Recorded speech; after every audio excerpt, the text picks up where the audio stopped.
I knew you were there, I just didn't want to answer.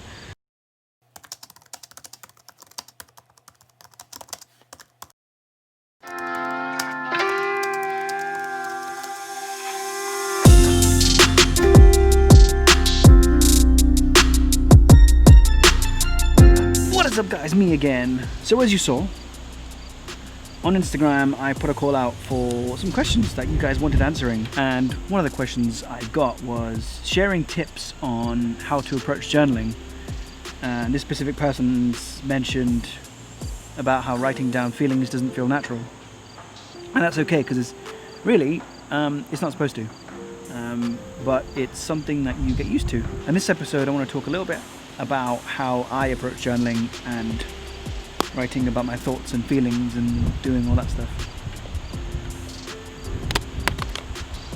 So I used to carry around smaller journals that I could fit in my pocket and note down things whenever I had the urge to write down something.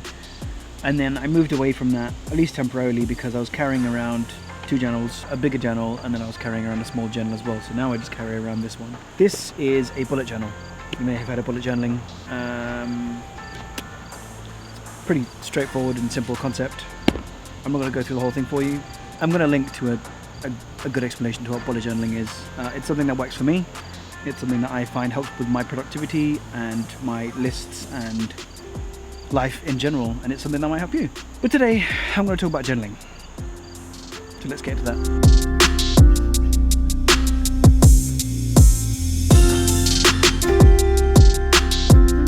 Journaling, or writing in a notebook if you like, is something that kind of came naturally. So initially I kept a little book so I could write down thoughts and ideas when it came to new videos or films. I'd keep a pen with me and I'd write as soon as the idea came to me. I managed to fill about 9 of these little books, and a lot of it might not see the light of day, but that's okay. I've been asked before about what would happen if someone went to get their hands on them. To that I'd say, so what? I write in these books for me. It's a conceited thought to assume anyone would find value in my random thoughts and feelings. Yeah, I believe I'm important, yes. I believe I bring value to this world. But to assume everything that comes out of my brain is an immodest, love the smell of my own farts sentiment. Now, the way I've always approached journaling is to literally write what I'm thinking.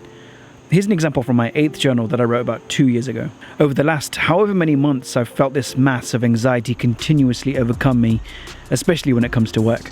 This conversation with completely changed my outlook on how I perceive my abilities. There's a feeling of catharsis that comes from writing my own thoughts and feelings. It might not feel the same for everyone, and initially, yes, it will feel incredibly weird.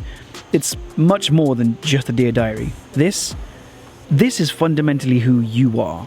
What you're made of and the thoughts, feelings and emotions that comprise your body. Don't be afraid to jump in. Overthinking will overcomplicate it. Let me help you out. Alright, so grab a pen or a pencil, a notebook or a piece of paper. Okay, now write with me. Today, I'm feeling... If you did dig it, please do the old thumbs up thing down there. Subscribe if you haven't already, because I know a ton of you have not subscribed because of reasons. So if you haven't subscribed, please do subscribe now. I'm going to wait right here. Just subscribe. Press subscribe. The red button down there. Good?